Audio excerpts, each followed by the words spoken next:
Bueno, el presidente Javier Milei va a tener una semana entre cuadernos, lamelas y Dios. Es un poco el resumen de lo que va a suceder en estas horas. Por un lado, la causa Cuadernos, que ahora voy a mencionar, que mañana arranca el juicio oral y obviamente el gobierno va a aprovechar una vez más para decir nosotros o la corrupción kirchnerista. El caso de Peter Lamelas va a ser un personaje muy importante de lo que se viene en la Argentina, porque es el embajador de los Estados Unidos, designado por Donald Trump, que ya anunció que viene a reunirse con los gobernadores y asegurar los negocios de empresas de Estados Unidos en las cosas que a Estados Unidos le interesan para lo que ellos dicen su seguridad nacional, o sea, nuestros minerales, nuestros hidrocarburos, nuestras tierras raras, nuestros puertos, nuestro río Paraná y algunas otras cosas más. Y Dios, que no es menor porque ayer hubo una reunión del presidente Javier Milei con directivos de la Alianza de Iglesias Evangélicas Argentina, ASIERA, donde hubo incluso una oración adentro de la Casa Rosada, algo que yo por lo menos no recuerdo, y menos que menos desde que establecimos que el Estado Nacional ya no sostiene ningún culto. Entonces, cada uno puede tener la religión y la creencia que quiera, ser evangélico, católico, cristiano, judío, musulmán o la que quieras, no adentro de la casa de gobierno. Y bueno, ayer sucedió esto y la verdad que es para tener en cuenta y sobre todo para contar quiénes son estos personajes y la importancia también que van a tener en la Argentina, como la tuvieron en otros países de la región, puntualmente Brasil, que es el lugar a mirar el rol que ha tenido la Iglesia Evangélica del Reino de Dios acá al lado. Así que temas para comentar, y también quiero hablar de lo que pasó con el Garrahan. Una buena noticia, que es el aumento del 61% para los trabajadores del Garrahan, que con esto recuperan el salario que tenían hace 2 años, que es cuando asumió Milei. Estos 2 años los perdieron, y que muestra no solo que se podía y que no se caía el gobierno por pagarle a la gente que le salva la vida a nuestros niños, sino que también tuvo un capítulo ayer muy interesante y que vale la pena para reflexionar con trabajadores del Garrahan que fueron al programa de Eduardo Feynman, al cual recuerdan hace 10 años, ojalá, hace 10 días, daba por caído al gobierno, le hacía hasta preguntas a Milei, etcétera, y con el resultado electoral, bueno, tenía unas convicciones y tiene otras a partir del resultado electoral del otro domingo, y vale la pena repasarlo. Arranco por el caso Cuadernos. Es un caso que hemos seguido mucho por su importancia, por las detenciones, por los personajes como el juez Claudio Bonadío y el fiscal Stornelli. Y cómo han hecho de este caso, supuestamente el caso, dice Stornelli, más importante del país. Ahora quiero hablar de eso, pero recordemos el origen, agosto de 2018. Yo me acuerdo porque yo estaba al aire, como estoy ahora, y tuve que anunciar que detenían al dueño de la radio donde yo trabajaba, que era Gerardo Ferreira.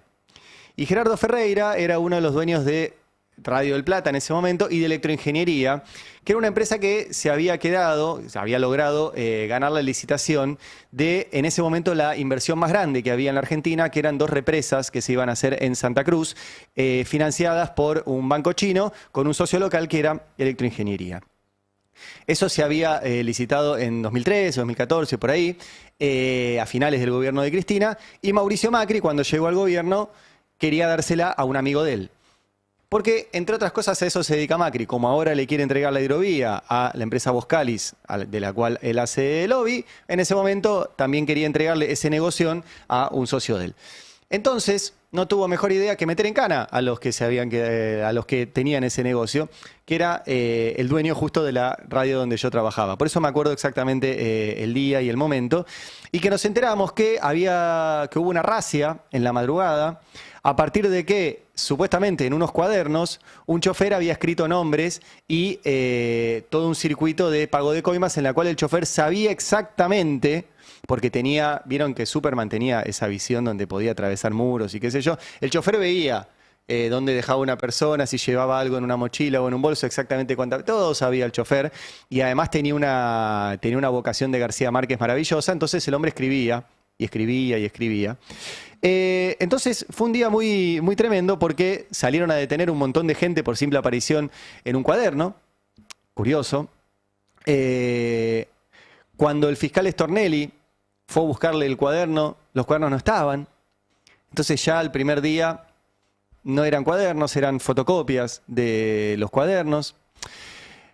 El chofer, que se llamaba Centeno, llegó a Comodoro Pi con un abogado que se llamaba Norberto Frontini, pero al abogado lo dejaron afuera, lo metieron en las oficinas de Bonadío y Stornelli, y al rato salió un empleado de Bonadío y le dijo al abogado, le dijo, usted ya no es más el abogado del señor que está bien. ¿Cómo? No, ya no es más. Ahora va a tener defensor oficial que se llama Colman, no tiene nada que ver con el periodista, se llama Gustavo Colman, y que fue el tridente que llevaron adelante esta farsa. Bonadío, que ya está en otro plano, Stornelli, que sigue siendo fiscal, y Gustavo Colman, que sigue siendo fiscal. Stornelli además sumó a otros fiscales a colaborar con él, a dedo, ¿sí? Al fiscal Rívolo y a la fiscala Fabiana León, que va a ser la fiscal del juicio que arranca mañana, curiosamente.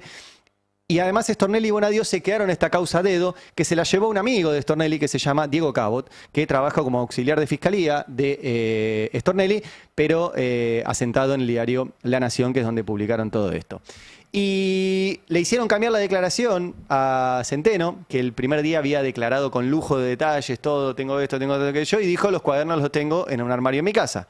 Cuando fueron a la casa con todos los móviles de televisión y no estaba, le hicieron cambiar la declaración y dijo que los había quemado, que tenía un testigo de que los había quemado y que los había atizado en la parrilla del fondo de su casa hasta que quedaron reducidos a cenizas. El problema es que, como eso no alcanzó, en las elecciones de 2019, poquito antes, apareció el mismo Diego Cabot con los cuadernos originales, resucitados de las cenizas. Igual no alcanzó y perdieron las elecciones.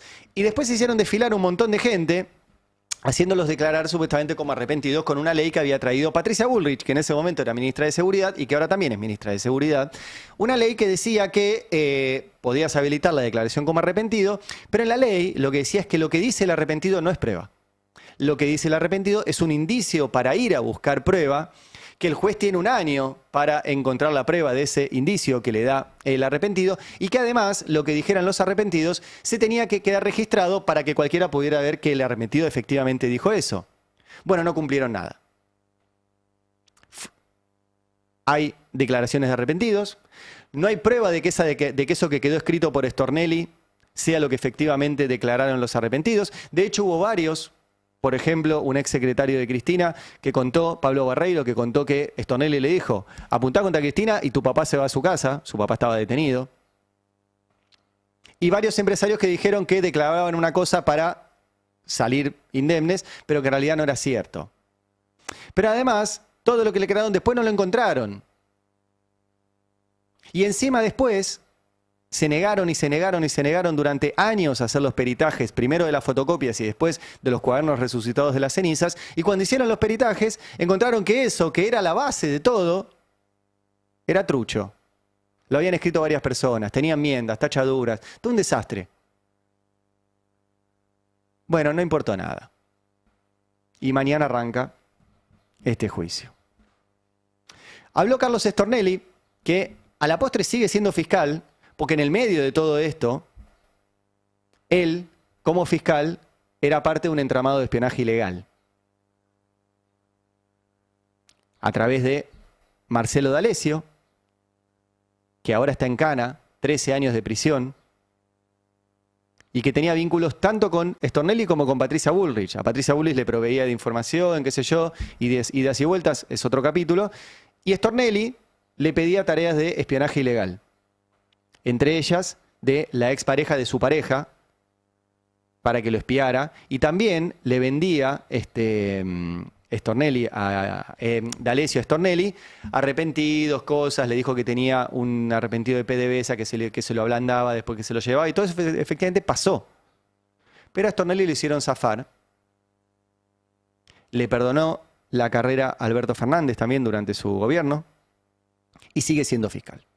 Y está muy contento, obviamente, por su impunidad y porque este caso, que se lo robó, porque además cuando su amigo y su auxiliar Diego Cabot se lo llevó, no lo mandó a sorteo, se lo quedó, cosa que es ilegal también, ya de origen. Bueno, ahora Stornelli está feliz, da entrevistas en La Nación Más y dice esto. Mira, tengo casi medio siglo en tribunales y es la única vez que vi algo parecido, ¿no? ¿Por qué? ¿En qué lo hace diferente? En lo que hace diferente, que era, como alguien dijo en algún momento, era realmente una bitácora de la corrupción. Y tenía todas las características, por el relato que me hacía Diego, por lo que se veía, por lo que se leía, por lo que él ya había investigado, de ser cierto, ¿no? Bueno, Diego es Diego Cabot, que estaba sentado ahí al lado de Cristina Pérez, que, bueno, da todo por cierto y demás. Es notable, esta semana van a escuchar mucho el juicio más grande que hay en la Poder Justicia, etcétera. Chicos, el juicio más grande, la causa más importante que hay en el Poder Judicial es por la deuda con el FMI. No hay guita que tape, que equipare eso. 45.000 millones de dólares que Caputo y Duhovne tomaron a dedo sin expediente, sin hacerlo pasar por el Congreso, sin hacerlo pasar por el presupuesto y que se fugó. No hay expediente que alcance ese volumen de guita. Ni cuadernos, ni vialidad, nada alcanza esa guita, ¿eh? Nada. O sea que objetivamente la causa más grande que hay no se mueve. Se mueven otras, como esta farsa de los cuadernos, que va a arrancar mañana el juicio oral. Dentro del tribunal que los va a juzgar hay un juez puesto a dedo, también por Macri, que se llama el juez Castelli, que estaba en un lugar, Macri lo puso a dedo en otro y la corte lo dejó ahí y listo. Y armaron un tribunal también a dedo, y la fiscal va a ser Fabiana León, una ferviente antikirchnerista que además participó con Stornelli también de la etapa de instrucción donde hicieron todas estas truchadas. No está mal, a mi entender, que un fiscal que hizo la instrucción después haga el juicio. Alguno criticará esa situación. A mí no me parece, porque hay un principio de congruencia y del Ministerio Público Fiscal y no habría problema ahí. Pero sí que fue toda una truchada. Entonces la misma que hizo la truchada ahora va a llevar la truchada al juicio que arranca mañana. Y dijo varias cosas más. Stornelli, vamos a escucharlo un poquito más. Un arrepentido que contó que un día vio en el famoso departamento donde se recaudaba, donde no vivía nadie, pero Muñoz, que ya está fallecido, recibía las remesas de bolsos diarias y demás. Y un día en el departamento de Juncal, Uruguay. Exacto. El departamento de Cristina Kirchner. Sí, pero en ese momento no vivían, ¿eh? Claro, eso sí. hay que aclararlo. Pero se utilizaba para estos menesteres. Uno de los arrepentidos que va a juicio dijo que un día vio 60 millones de dólares en demás. Es decir, las cifras son... Vos fijate que en el mundo empezaron a llamar el argentino a los billetes de 500 euros. Porque claro, esta gente juntaba en billetes de 500 euros porque ocupaban menos espacio. Tantos billetes de 500 euros compraron que el euro empezó a subir, con lo cual hubo que volver a comprar dólares. Digamos, son todas cuestiones enormes. Bueno, adivinen si apareció esa plata. No. No. De hecho, durante el macrismo también la mandaron a espiar a Cristina, y la orden que tenían los espías que ponía Macri en la puerta de su casa y en la puerta del Instituto Patria era que se fijaran si entraban y salían bolsos. Y adivinen qué pasó. No. Y casi le querían poner una camarita también ahí para espiarla en su departamento. Y no. Y por todas estas cosas acumuladas, de decirle chorra, que se robó, que los cuadernos, qué sé yo, después fue un tipo y le puso una pistola en la cabeza, ¿eh? ¿Sí? Por chorra. Y de casualidad no la mató. Y esa causa, en vez de investigar todo eso, sí lo hicieron rápido para que sea un hecho de inseguridad en el barrio norte. La causa del intento de magnifemicidio. La misma jueza que no avanza con la causa de la deuda con el FMI, que es la más grande que hay en el Poder Judicial, no la causa Cuadernos. Bueno, mañana arranca esta farsa y obviamente el gobierno la va a aprovechar, el sistema de medios también, y por eso me parecía relevante contárselos hoy. Obviamente, nada, van a ver muchas imágenes y todo eso, y un desfile de exfuncionarios por ahí. Ayer hubo otra reunión importante en la Casa Rosada, donde estuvo Peter Lamelas. Peter Lamelas, que entre otras cosas, en su audiencia de confirmación ante el Senado de Estados Unidos, dijo no solo la parte económica que ahora voy a hablar, sino que dijo que venía a garantizar que Cristina siga presa. Y el anterior embajador, el anterior, Eduard Prado, durante el gobierno de Macri, dijo que venía a ayudar a mejorar el Poder Judicial, cuando hicieron toda la farsa de los cuadernos. O sea que los embajadores yanquis tienen mucha incidencia. De hecho, buena parte de Comodoro Pi suele ir a rendirle pleitesía los 4 de julio cuando los invitan a comer a la embajada. Yo le he preguntado a jueces y a fiscales por qué van. Y me dicen, bueno, no, porque nosotros tenemos que tener vínculo con la Embajada de Estados Unidos, porque si no, cuando pedimos un exhorto a ese país por información, y bueno, está bien, la cuestión institucional, ajá. Bueno, ¿y vas a otros ágapes en otras embajadas? Era mi siguiente pregunta. Y bueno, en general después no te quieren recibir más porque les haces preguntas que los hacen quedar expuestos de que privilegian la relación de una embajada y no de la otra. Y ese va a ser uno de los roles de Peter Lamelas, que acá lo estamos viendo, que fue ayer a saludar a Milei. Está con Pablo Quirno, el nuevo canciller. Ahí están en la sala que siempre utiliza el presidente. Tuiteó Peter Lamelas. Vamos a compartir el tuit del embajador de Estados Unidos. Dice, con el presidente Milei compartimos principios y claros valores que no se negocian. Tras su histórica reunión con el presidente Trump en la Casa Blanca, hoy volvimos a encontrarnos con la misma convicción. Entregarle mis cartas credenciales no fue un acto protocolar, sino un momento profundamente significativo. Dios bendiga a Argentina y a los Estados Unidos. Banderita de Estados Unidos primero, banderita de Argentina después. Es el tuit del embajador Peter Lamelas. Repito, ténganlo en el corchito de los temas importantes, porque este señor va a manejar buena parte de lo que sucede en nuestro país. Milei ha decidido quedar entregado a las decisiones del gobierno de Estados Unidos. Repito lo que dije toda la semana, a mí me preocupa que cualquier presidente de la Argentina pierda su capacidad de acción. Porque la verdad que me dirán iluso, pero a Milei le podríamos torcer sus decisiones. Con discusión, convenciéndolo, con movilización popular, con el Congreso. Al presidente argentino tenemos alguna chance de convencerlo o de orientarlo hacia otro lugar. Al presidente de Estados Unidos no. Por ende, que el presidente de la Argentina, con el cual no coincidimos, le haya entregado la toma de decisiones al presidente de otro país, a mí me preocupa en términos de la investidura presidencial del presidente argentino, que en este momento es Milei, que podría cambiar. De hecho, ayer cambió, le dio el 61% al Garrahan. ¿Vieron que cambia? Puede cambiar. Trump, no. Y a Trump no le importa que se haga una movilización, que los niños argentinos se... Nada de eso. Entonces, este señor Peter Lamelas es el representante del señor que hoy toma las decisiones de la Argentina, que es Donald Trump, lamentablemente. Mañana Trump se levanta y dice, che, me cayó mal que ahora haya ganado un musulmán en Nueva York, la verdad que se van todos al demonio, no ayudo más al chico ese que tengo en Argentina. Y esto explota. Por eso Peter Lamelas va a ser un funcionario muy importante. Como también es importante la otra reunión que tuvo ayer Milei, que les decía que es con la Iglesia Evangélica de la Argentina. Lo informó así la oficina del presidente. Dice, se recibió en la Casa Rosada al predicador evangelista Franklin Graham, actual presidente y director ejecutivo de la Asociación Evangelista Billy Graham y de la organización evangélica Samaritan Spurs. Además, lo acompañaron el miembro del directorio de BGA, Melvin Graham, el director para América Latina de BGA, Christopher Sierpowski, y el vicepresidente de Cruzadas, Víctor Graham. Bueno, acá está la reunión. ¿Quién es Franklin Graham?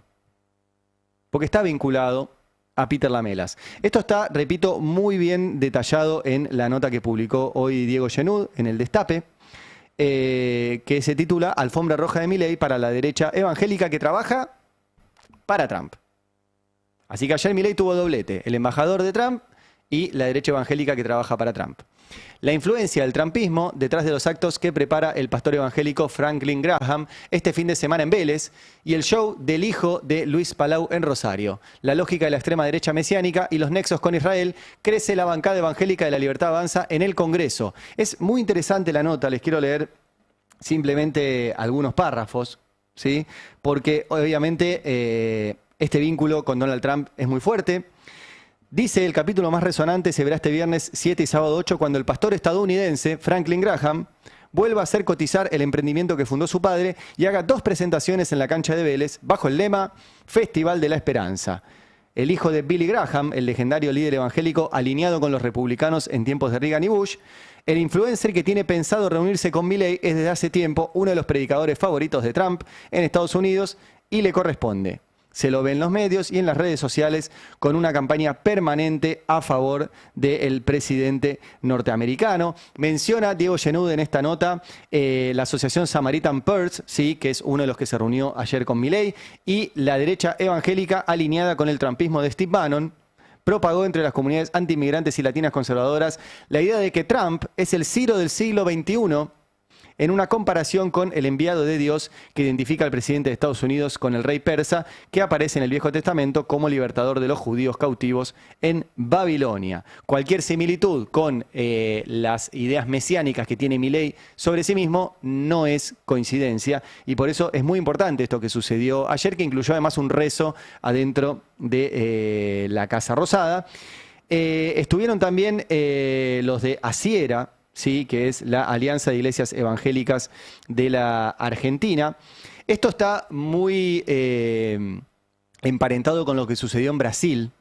También lo menciona Diego en la nota, dice: como Jair Bolsonaro con la Iglesia Universal del Reino de Dios, Milei parece promover desde la Argentina un alineamiento con el fundamentalismo evangélico, con el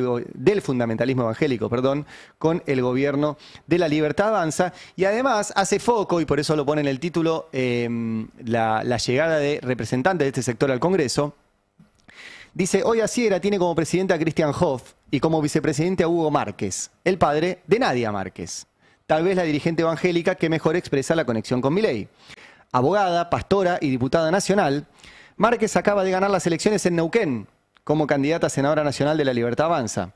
Tanto ella como su padre tienen poderosas terminales con el Estado de Israel hace casi una década. Márquez es una figura en ascenso y su nombre se proyecta como futura candidata a gobernadora de Neuquén. Hago un paréntesis. Neuquén está vaca muerta. ¿Sí? O sea, la representante de estos sectores evangélicos que ayer se reunieron con Milei, el mismo día que Milei se reunió con Lamelas, que se quiere quedar con Vaca Muerta, puede ser la gobernadora de Vaca Muerta. Sin embargo, no es la única que se hará sentir en el Congreso. Sigo con la nota de Diego Genud. Desde el 10 de diciembre, en Diputados, la bancada evangélico-libertaria reunirá a otros 2 neuquinos, Gastón Riesgo y Soledad Mondaca, con la puntana Mónica Becerra, la chubutense Mayra Frías, y el fueguino Miguel Rodríguez. Es muy relevante esto que sucedió. No sé si viene Diego hoy al pase, espero que sí, para que comente esto, y si no lo comentará en los próximos días. Y les recomiendo que lean la nota, porque todo esto está conectado, ¿sí? Y viernes y sábado hay acto de estos muchachos en la cancha de Vélez, y van a tener también influencia como la tuvieron en Brasil. Esta bancada libertaria libertaria y evangélica va a ser parte del nuevo Congreso. Un nuevo Congreso que se apresta a hacer varias reformas que quiere el gobierno, tributaria, laboral, previsional, y que va a intentar sacar un presupuesto que ayer logró un dictamen, y así lo anunciaba Bertie Venegas Lynch, que es el baterista de la banda presidencial, el hijo de Venegas Lynch, y ahora además preside la Comisión de Presupuesto. Bueno, informo a esta comisión que hay dictamen, hay uno de mayoría por la Libertad Avanza y 3 de minoría, uno de UP, uno que convoca Democracia para Siempre, Encuentro Federal y el MID, y uno de la izquierda. La mayoría 21, Unión por la Patria 20, Democracia para Siempre, Encuentro Federal y MID 6, y uno del diputado Castillo por la izquierda. Bien, ahí estaba entonces el anuncio de Bertie Venegas Lynch. ¿Por qué lo pasábamos? Porque efectivamente hubo varios dictámenes. Está el del gobierno, que lograron gracias a el voto de Diego Santilli, lo contaba en detalle hace un rato Beldic. Santilli, que quería encabezar la lista de diputados, estaban dispuestos a gastar 15.000 millones de pesos en cambiar la fotito de Spert por la de Santilli. 5 doritos después, o 3 o 2, como quieran, lo nombran ministro del Interior, pero no lo hacen asumir como ministro del Interior porque necesitaban su voto ayer para sacar este dictamen. Efectivamente lo tuvieron, igual tuvieron que desempatar, desempató Bertie Venegas Lynch, y tienen dictamen para el presupuesto, que veremos cuándo lo tratan. Sí, con la conformación actual del Congreso, o esperan a la conformación a partir del 10 de diciembre, o no lo tratan nunca. Recuerden que llevamos 2 años seguidos sin presupuesto y eso hace que el gobierno haga uso discrecional del dinero público desde que asumió. Ayer habló también Germán Martínez, que es el presidente del bloque de Unión por la Patria en la Cámara de Diputados, sobre el presupuesto. Lo que no podemos dejar de lado, más allá del resultado electoral, son las convicciones que expresamos políticamente y es la mirada respecto a los sectores y a las áreas claves que hay que contemplar en una ley de presupuesto que todos sabemos la trascendencia que tiene en la vida cotidiana de los argentinos. Así que con estos elementos no nos cabe la menor duda que este proyecto tiene que ser reformulado, que así como está no puede ser aprobado y que además nosotros contamos con una herramienta técnica, inclusive que es la Oficina de Presupuesto del Congreso, que puede aportar y mucho a esta reformulación y que puede aportar claramente también a que hagamos todas las revisiones necesarias para que podamos tener un pleno cumplimiento de la normativa vigente en materia de administración financiera y de administración presupuestaria. Por lo tanto, creo que ratificando nuestras convicciones, sabiendo en el momento en el que estamos en la Argentina, pero consciente que la Argentina necesita una ley de presupuesto, venimos a poner este dictamen sobre la mesa y esperemos que ahora sí, para el año 2026, tengamos garantías y el gobierno entienda que es todo el país y no solamente los funcionarios o el Fondo Monetario Internacional o el Tesoro los que necesitan una ley de presupuesto. Bueno, veremos si tenemos presupuesto o si el gobierno con el manejo discrecional del dinero. Lo que sí va a intentar el gobierno es la reforma laboral. Ya lo dijo por todos lados, se lo hemos preguntado a los diputados, tanto los que están como los que van a asumir La Libertad Avanza. En general no tienen mucha idea, nos pasó hace un rato, entrevistamos a uno de los diputados, en este caso de La Pampa, ¿no? Javier se llama, que va a ingresar y no tenía idea, simplemente dijo, bueno, que aumente el periodo de prueba, que se eliminen las trabas para contratar, etcétera. La verdad que la legislación argentina no tiene trabas para contratar, la traba para contratar es el modelo económico. Lo que un empresario si va a vender o no va a vender. Y si no va a vender, no contrata. Cuando había un modelo económico donde los salarios crecían en su poder adquisitivo, curiosamente, y no por magia, aumentaba la cantidad de trabajadores registrados. Y cuando el salario se estancó o empezó a bajar, se frenó. La traba para contratar o no contratar a un trabajador es que el país funcione en términos económicos. No si lo puede despedir más fácil. Para contratar a un trabajador no hay trabas, se contrata en 5 minutos. Para despedir a un trabajador tampoco hay trabas. Hay una indemnización, hay un derecho laboral. Algunos lo quieren cambiar, hay algunos rubros que tienen el fondo de cese, hay otros que tienen otro tipo de planteos en términos de indemnización, pero siempre que haya una indemnización. De traba no hay. De hecho, ya tienen vigente, frenado judicialmente, pero ya lo hicieron el decreto 70-2023, que tenía un montón de estas cuestiones. Digo, repasen el capítulo de trabajo de ese decreto y derogaba las multas por empleo no registrado. Eso es increíble, o sea, te dicen, bueno, tiene que haber más empleo registrado, estamos de acuerdo. ¿Cómo lograrlo? Eliminamos la multa para el tipo que tiene al trabajador no registrado. ¿Y qué incentivo le das para que lo registre? Ninguno. Si es lo mismo tenerlo registrado o no tenerlo registrado, no hay incentivo para registrarlo. Bueno, eso lo eliminaba el decreto 70-2023. Eliminaba las indemnizaciones para los no registrados, ampliaba el periodo de prueba, reducía incluso la licencia por embarazo, modificaba la regulación para que puedas despedir con causa. Cuando despedís con causa no pagás la indemnización, bajó las actualizaciones de las indemnizaciones, terminaba con la ultraactividad. La ultraactividad es, vos venís discutiendo un convenio hace muchos años, lograste cosas y discutís desde el lugar donde quedaste. Bueno, quieren eliminar eso y que todo el tiempo tengas que discutir de cero. Eso es la ultraactividad. Querían prohibir las asambleas en los lugares de trabajo. Y querían incluso incluir como servicios esenciales a prácticamente todas las áreas de la economía para que no pueda haber paros ni huelgas. Prohibía los paros en docentes, en salud, en servicios públicos, en transporte, en bancarios, en alimentos, en productos, en todo. Todo eso está en el decreto 70-2023. El tema que está frenado judicialmente, todavía no resuelto del todo por la Corte Suprema, que lo tiene ahí. Bueno, Ayer habló acá con Mariano Martín el diputado Julio Ovalle, ¿sí? Sobre esta reforma laboral. ¿Qué dijo?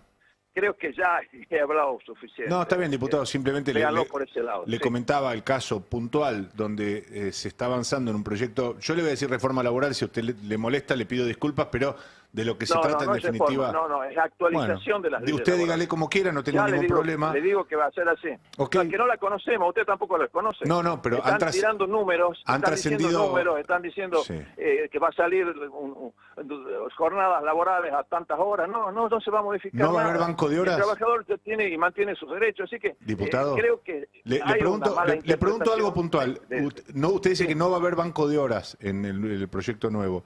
Porque el banco de horas estaba... Perdón, no escuché. El banco de horas, le pregunto si va a haber banco de horas en el proyecto de modificación o reforma laboral, dígale como usted quiera, pero... No lo sé. ¿Sabe por qué? Porque el banco de horas, el Ejecutivo están desmintiendo que vayan a incrementar la jornada laboral a 12 o 13 horas. Le cuento por las No, dudas. señor, por favor. Por eso, no le cuento por las dudas. Eso está haciendo la prensa. Diputado, que es oposición. ¿le puedo contar y que algo? quiere generar un malestar entre toda la población. Bueno, qué valiente el diputado de aceptarle una entrevista sobre ese tema a Mariano Martín, que es nuestro hombre en el sindicalismo y que tiene perfectamente claro lo que dicen los proyectos, lo que tiene en la cabeza el gobierno y efectivamente, tanto lo del banco de horas como la jornada laboral extendida está ahí. Ellos dicen, bueno, no, vamos a respetar que haya 12 horas de descanso entre el fin de una jornada y el de la otra. Lo que no te dicen es cuánto va a durar cada jornada. Y que esa duración quede a discrecionalidad del empleador. Entonces, ellos no le quieren decir ahora reforma laboral, le pasaba recién me decía allí, se le quieren decir actualización. Que yo sepa, cuando algo se actualiza, mejora, no va para atrás. Cuando vos actualizás el celular, tiene una versión nueva del WhatsApp, no una versión Sí, anterior. pero dijo que es culpa de la prensa que se le diga mal a lo que es. Es culpa nuestra Sí, de que hay le muchos decimos periodistas, reforma. Si le sí. dice reforma laboral, Milei, diputado. Bueno, en fin, ahí estaba. El tema es que capaz que lo logran. Hemos tenido en la Argentina reformas laborales que salieron del Congreso, incluido el pago de coimas y todas esas cosas que vivimos en los 90, donde había una CGT más combativa que la de hoy, que se reúne ahora en un ratito para ver si cambia su conducción. Y le pueden dar los números al gobierno, ¿sí? Alinea a todo el antiperonismo para avanzar con esta reforma laboral. Ayer lo agarraron a Macri en la calle, el movilero de CNN Radio, y le preguntó si en medio de este maltrato que está sufriendo de parte de Milei, que lo ningunea, que lo hizo ir a la Quinta de Olivos y le nombró mientras iba a un jefe de gabinete que a Macri no le gusta, que mientras iba a Macri le empezó a sacar diputados de su bloque del PRO y se los pasó a la Libertad Avanza, o sea, lo estaba bastante boludeando. Pero aún así Macri dijo que van a apoyar las reformas. Mirá. ¿Usted va a seguir apoyando al gobierno? Nosotros siempre vamos a apoyar las ideas liberales en las que creemos. ¿Y en el Congreso también? Perdón, para que se los escuche. políticos también siempre vamos a apoyar las Por último, una más, el tema del Congreso. ¿Usted cómo vio la ruptura de esos diputados que eran del PRO? ¿Sigue siendo del PRO? Solo esa. ya estaban con múltiples. Pero ¿cómo lo toma usted? Bueno, lo tomó medio mal porque le cerró la puerta al movilero en la cara, además llovía, pero bueno, dijo que van a apoyar. Ahí verá el gobierno si logra, tanto en diputados como en senadores, poder sacar estas leyes, esperemos que no, para la enorme mayoría de los trabajadores, porque además, siguiente pregunta, en el caso de que atiendan, deme un ejemplo de cuándo una reforma laboral como la que ustedes plantean generó más laburo. No hay. Es como cuando le decís, dame un ejemplo de un plan del FMI que haya funcionado. No hay. Bueno, esto va a ser igual, no genera más laburo. Lo que genera más laburo es que el país ande bien. Que el empresario, que obviamente quiere ganar dinero, y está bien, porque nosotros también queremos ganar dinero, nosotros lo ganamos con nuestro sueldo. Pero el empresario quiere ganar dinero. Si contrata más trabajadores, va a ganar más dinero.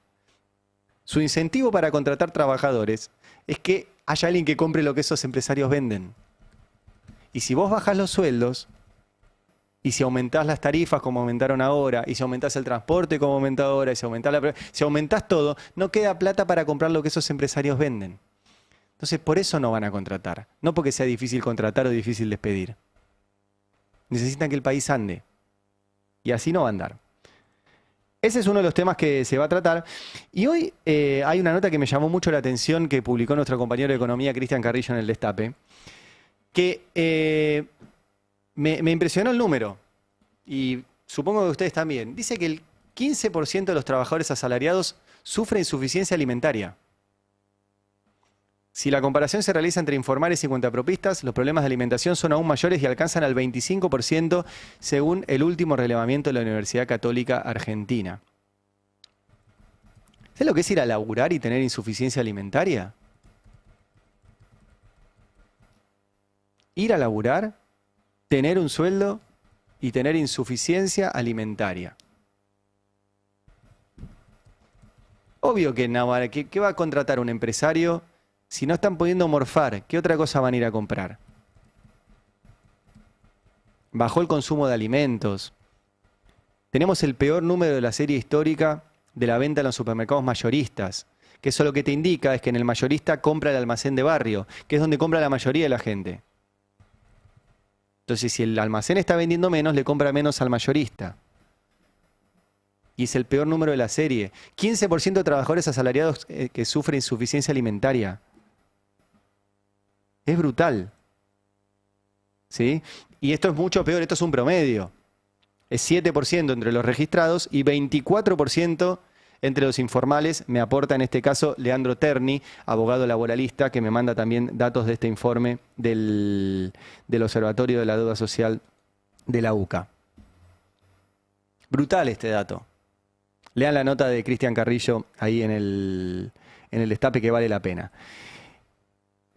Y a pesar de todo esto y de todos estos datos que muestran una catástrofe para los laburantes, el gobierno quiere avanzar con esa reforma y uno de los redactores de todo esto, que es Federico Sturzenegger, que es el ministro de Regulación a favor de algunas empresas amigas para ganar más plata que la que ganaban antes, dice que nos resistimos. Mirá. El status quo va a pelear para preservar sus privilegios, pero creo que no podemos tener más que un presidente con una convicción tremenda por digamos, desarmar ese sistema. Ustedes saben que Javier hizo campaña en contra del sistema de la casta, porque los argentinos estaban, si me permiten un término un poco coloquial, estaban podridos de pagarle los privilegios a esas castas. Entonces eligieron a alguien que dijo, voy a luchar, y ahora el pueblo argentino revalidó esa lucha. Tenemos una mayor representación parlamentaria, así que bueno, vamos a seguir avanzando en esa pelea, pero me parece muy pertinente la pregunta, porque sí, va a haber como una resistencia, a la gente no le gusta largar los privilegios y las rentas a las cuales se acostumbraron durante 50 años. Es genial, ¿no? Porque el statu quo para Sturzenegger son los derechos laborales. O sea, el statu quo es que laburar 8 horas. Recontra statu quo. Es que no te puedan despedir sin causa, sin pagarte una indemnización.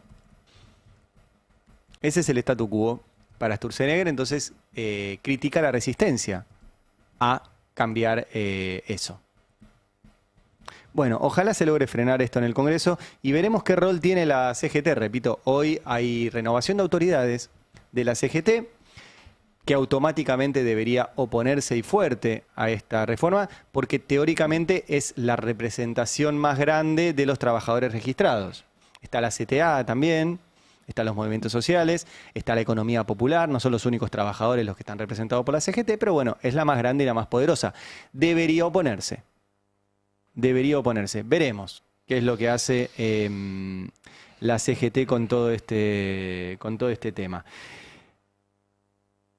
Y deberíamos hablar, y quiero ahora meterme con el tema del Garrahan, pues es un tema muy interesante.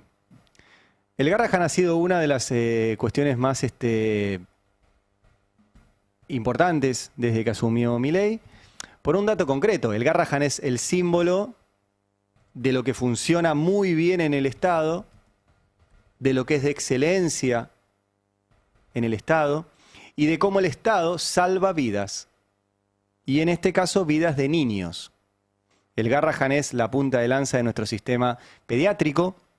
Es el que salva a niños de todo el país, pese a que está, como muchas cosas, acá en Capital Federal, en la ciudad de Buenos Aires. Pero viene gente de todo el país y colaboran con hospitales de todo el país en en los tratamientos que tienen que asistir esos niños, 600.000 consultas al año, miles y miles de internaciones, de operaciones que no se podrían hacer en otro lugar. O sea, en resumen, es salvar la vida de niños. Y un gobierno que en su política de crueldad de Estado, en la cual le retiró los medicamentos a las personas a los pacientes oncológicos, que le sacó los medicamentos a los jubilados, que recortó las jubilaciones, que reprime, bueno, la lista larga de crueldades, etcétera. Matar niños es como el top, me parece. Y yo digo matar niños porque cada vez que le pregunté a los trabajadores del Garrahan, a los cirujanos, a los enfermeros, a los trabajadores sociales, todo, che, si no reciben eso, ¿se mueren? Sí. Por ende, hacer mierda al Garrahan es matar niños. No veo por qué utilizar otro eufemismo. Bueno, ayer el gobierno, después de mucha lucha, de mucho reclamo y mucha presencia en la calle, e incluso una ley que declaró la emergencia pediátrica en la Argentina y que el gobierno no cumple. Y en el Congreso, como si nada. ¿Viste? Como seguimos viniendo al Congreso a sacar leyes que el gobierno no cumple. ¿Para qué van? Bueno, el gobierno no cumple la ley de emergencia pediátrica, pero ayer dio un aumento del 61% a los trabajadores del Garrahan. Te voy a pedir perdón, Fer, ahora el gráfico del CEPA, que lo publicó Julia Estrada hace un rato, porque este gráfico es la evolución salarial real, del salario real de los residentes del Garrahan, ¿no? Entonces, bueno, lo que se ve es que venía medio sub y baja, pero bueno, más o menos se sostenía en términos reales, que asume Milei y se va tremendamente para abajo. El salario real es para qué te alcanza, ¿sí? Siempre recuerden la diferencia entre el real y nominal. Si vos cobras 100 mangos y el litro de leche sale 25 mangos, podés comprar 4 litros de leche. Si pasás a cobrar 150, pero el litro de leche pasó a costar 50 mangos, podés comprar 3 litros de leche. Tu salario real bajó. Lo importante es el real, es para qué te alcanza, no el nominal. Bueno, bajó el salario real. Y ahora pega un subidón muy fuerte y vuelve al salario real que tenían cuando asumió Milei, con este 61%. Y vos decís, bien, buenísimo. Excelente, recontra de acuerdo con la decisión del gobierno de aumentarle el 61% a los trabajadores del Garrahan. Ahora, ¿y lo del medio? ¿Y todo lo que perdieron estos 2 años? Eso no lo recuperan. O sea, ahora vuelven a cobrar lo que cobraban al inicio. Pero toda la guita que perdieron, real, en estos 2 años, no la recuperan. Todo lo que dejaron en el camino, lo que no pudieron comprar, lo que no pudieron pagar, lo que se endeudaron, no se recupera. Ni hablar de los más de 200 trabajadores del Garrahan que se fueron porque no pudieron sostener estos 2 años de caída del salario real. Entonces, es una victoria, lo de ayer, es una buena noticia, pero hay que ponerle este contexto. El hueco de 2 años se lo comieron. Tendrían que darle un extra para esto. Bueno, volvieron al punto de inicio, como el juego de la oca, volver a empezar. Y ayer, bueno, está el comunicado del Garrahan, si querés mostrarlo. Donde obviamente celebran este histórico aumento salarial, producto de pelearla. Si no la peleaban, no lo conseguían. Lo que muestra esto es que al final se podía. Vieron que decían que la emergencia pediátrica ponía en riesgo el superávit fiscal y no sé qué pavada. Bueno, al final se podía. Discrecionalmente, sin cumplir la ley, pero se podía. Pues esto es absolutamente discrecional. Y ayer, Eduardo Feynman invitó a 2 trabajadores del Garrahan. Y él es un profesional de esto. ¿Qué hacemos? Que es estar delante de un micrófono. Yo hago periodismo, él hace otra cosa. Pero es un profesional de estar ahí. Y hace un acting, y hace un papel. Y en ese papel va también su paritaria en general. Porque la negociación paritaria es te pego para que me aumentes. Así se negocian las paritarias en buena parte de los medios. Y los invitó para maltratarlos. Y los invitó además, en su paritaria con el gobierno, para quedar bien con Milei. Porque todo lo que hizo ayer el acting de Feynman, que ahora les voy a mostrar, es congraciarse con un tipo al cual levantó, legitimó, sostuvo, acompañó, cuando vio que se caía le soltó la mano y cuando le fue bien en una elección ahora, lo vuelve a acompañar. Miren lo que pasó ayer con 2 trabajadores del Garrahan que fueron a celebrar y que mucha gente se enterara de la buena noticia y cómo los maltrató Feynman. Que voltea gobierno. El mercado, los financistas, los dueños de todo, esos son los que golpean gobierno. Los trabajadores y las trabajadoras lo único que hacemos es sostener la salud pública, la educación, luchar por nuestro salario, bancarnos tantas cosas, hasta venir a este programa y permitir contestarte con mucha altura. Que es un golpeador profesional. ¿Y dónde está el golpe? Fuimos a elecciones. Tenemos por suerte, estamos en democracia, todos podemos ser candidatos políticos. Pero sí, hagan política, menos con los chicos. No hacemos política con los chicos, nosotros defendemos al hospital. Nos levantamos todos los días a las 7 de la mañana, de 7 a 3 de la tarde nos va a encontrar en el hospital. ¿Nos podemos ir? Cuando ustedes quieran. Gracias, Se levantan y se van cuando quieran. Te felicito porque te recomiendo que hagas terapia. No, quédese tranquila. Hacer terapia es no bueno, necesito. es bueno. Es un espacio donde vos No, podés hablar todas estas cosas y podés sacar conclusiones que te pueden servir. Porque sabés que no se puede ser feliz de esta manera como estás. Soy súper feliz. Quédese tranquila. No se te nota, comunicáselo a tu cara. No, porque se te estoy ve solamente mal. difónico, nada más. Se te ve mal, Eduardo, nada más. Te lo digo como trabajadora de la salud. Soy educadora en diabetes y comprendo que a veces la gente está enojada, está sacada. Me encanta verle la cara a una golpista. Me encanta conocer a una golpista. Me alegro. Mirá que la vi durante mucho tiempo. tienen los golpistas, Y quédese tranquila. Yo estoy tranquila, ganamos, Feynman, ganamos, alegrate, por favor. Ganó el Garrahan, ganaron las infancias, ganaron los trabajadores, las luchadoras. Estoy orgullosa, Estoy orgullosa de ser quien soy, Eduardo. Estoy orgullosa de ser quien soy, entera. Gracias. Entera. De nada. Te felicito. Gracias. No me acuerdo cómo se llama la señora, si se pueden fijar. Norma Lezano. Lezana, la energía que me genera esta mujer y la sonrisa que me saca cuando le dice estoy orgullosa de quien que soy. Ponete contento, Eduardo. Ganaron los chicos, ganaron las familias. Es un buen día. Pero no. El tipo le dice golpistas. Golpistas a trabajadores que cobran 2 mangos y le salvan la vida a nuestros pibes. Y por reclamar por esos 2 mangos y por tener una ideología política, les dice golpistas. Un violento. Un violento. Que encima, cuando se queda sin argumentos, viene con ese disco rayado de tu sueldo lo pago yo. Mirá, vamos a ponerlo. Si fuese al Garrahan, le hubiesen dicho con 300.000 pesos. ¿Cuánto gana usted, Eduardo?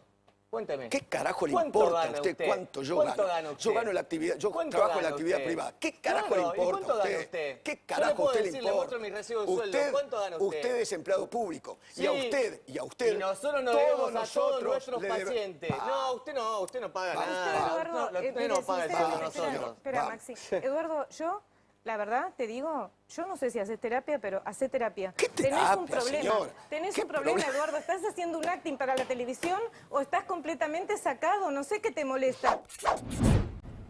Ese famoso de tu sueldo te lo pago yo a los empleados públicos. Es muy curioso esto. Yo sabía que me sonaba de algún lado y me acordé que era de Dolina. Porque hay un mito de que los sueldos de los trabajadores públicos los pagamos entre todos y los de los trabajadores privados no. Y es maravilloso porque ¿de dónde sale la plata para pagarle el sueldo a Feynman? ¿Brota de las orejas de los que le pagan? ¿La crean? ¿Cae del cielo? ¿La encuentran tirada por la calle? ¿O sale también de todos nosotros? Pero la verdad que lo explicó muchísimo mejor y les recomiendo este video de archivo maravilloso de Alejandro Dolina, que fue a TBR, era, ¿no? TBR, con Weinreich y Gaby Schulz, otra época. Pero también se discutía lo mismo. Cuando Dolina en esa época estaba en Radio Nacional, teníamos el lujo de compartir los pasillos de Radio Nacional con Alejandro Dolina. Y estaba siempre lo mismo, yo te pago el sueldo, yo te pago el sueldo. Bueno, escuchen cómo lo retruca Dolina porque es maravilloso. Víctor Hugo opinando sobre un tema del que también hemos hablado con Dorina en la radio, esto del fútbol para todos y algunas cosas que tienen que ver con ello. Sí, no solo del fútbol para todos, sino también de dónde va el dinero de los contribuyentes, algunos agentes mediáticos. El otro día un amigo mío salió por la televisión y recordó que los sueldos de Canal 7 y de Radio Nacional, donde también trabajamos nosotros, los pagaba él. Él en tanto que contribuyente, es decir, los pagan los contribuyentes. Por suerte ahora ustedes no tienen ese problema porque están trabajando en un canal privado, así que no tienen que depender de la contribución de Majul, por ejemplo, para cobrar el sueldo. Pero en realidad, yo pregunto esto. Primero, no hay derecho a considerar que todo contribuyente es el jefe directo de cada persona que trabaja para el Estado Nacional. No es así. El dinero de una economía no tiene nombre, es una cosa abstracta, etc. Pero pasando por alto esto, que es mucho pasar por alto, yo digo que el sueldo de quienes trabajan, pongamos por caso en Canal 13, también lo pagan los contribuyentes. ¿De dónde sale el dinero que recaudan las corporaciones, por ejemplo? Crecen los árboles y llueve del cielo. ¿De dónde sale el dinero de, por ejemplo, las fábricas de jabón que anuncian en un canal privado y contribuyen, digamos, a pagar los sueldos de los artistas? En realidad surgen de la gente. Y calculo también que aquel que anuncia en determinado canal paga ese anuncio, incluyendo en el precio de cada pastilla de jabón un poquito más que para la publicidad. Así que mientras uno se está jabonando, le está pagando el sueldo a Majul, ¿no? A Majul. Sí. Qué maravilla, ¿no? El saber popular. Así que acordate, mientras te estás enjabonando, le estás pagando el sueldo a Majul, le estás pagando el sueldo a Feynman. Y es cierto. En cada cosa que compramos hay una parte que se va a publicidad y funciona así. Y esa publicidad le paga el sueldo a Feynman. Entonces también lo pagamos entre todos si quieren hacer ese cálculo tonto. De que todos le pagamos el sueldo con nuestros impuestos a los trabajadores del Estado. Y es al revés. Es al revés.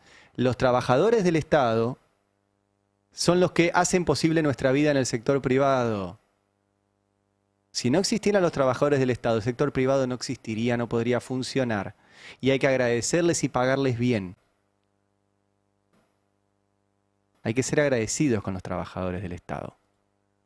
Este gobierno se enorgullece de haber echado casi 60.000 para ahorrarse 2 pesos, lo que se gastan en una semana en timba. Es maravilloso el ejemplo que ha dado Lina. Pero para cerrar el caso, encima Feynman no tiene empacho en su blog personal, tiene un blog Feynman, bueno, una página, no sé, estas armadas así a lo pavote, donde reproduce las mismas cosas que hacen esos medios donde hace esto.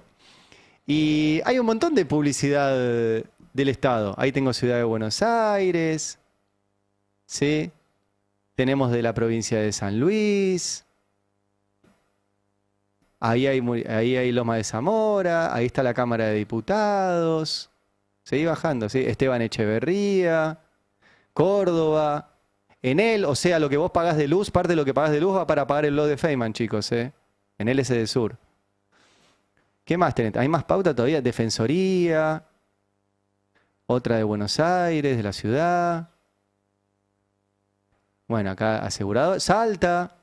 Mira vos. Sáenz. Paloma de Iglesia. Mira vos. O sea que para su blog está todo bien. Pero para los trabajadores del Garrahan, no. Yo repito, yo estoy a favor de la pauta oficial. Creo que tiene que existir. Creo que el Estado tiene una responsabilidad en garantizar la pluralidad de voces, que la pauta oficial se tiene que utilizar justamente para eso, para reducir las desigualdades que genera el mercado, que pone dinero solamente en las empresas que dicen lo que ellos quieran que se diga. Entonces el Estado puede estar ahí para que se digan otras cosas y no solo quede la visión financiada por un grupo de empresas. Yo no soy anti pauta oficial, me parece que tiene un rol importante que tiene que distribuirse de otra forma. Pero andar diciéndole a un trabajador de Garrahan que vos le pagás el sueldo cuando vos recibís guita, también para un portal. Bueno, no voy a decir nada del portal. Bueno, 9:24. Volvamos a lo nuestro. ¿Quién va a ser el nuevo secretario general de la CGT, Beldic? Qué pregunta, lo tengo acá en el bolsillo, pero no te lo voy a contar hasta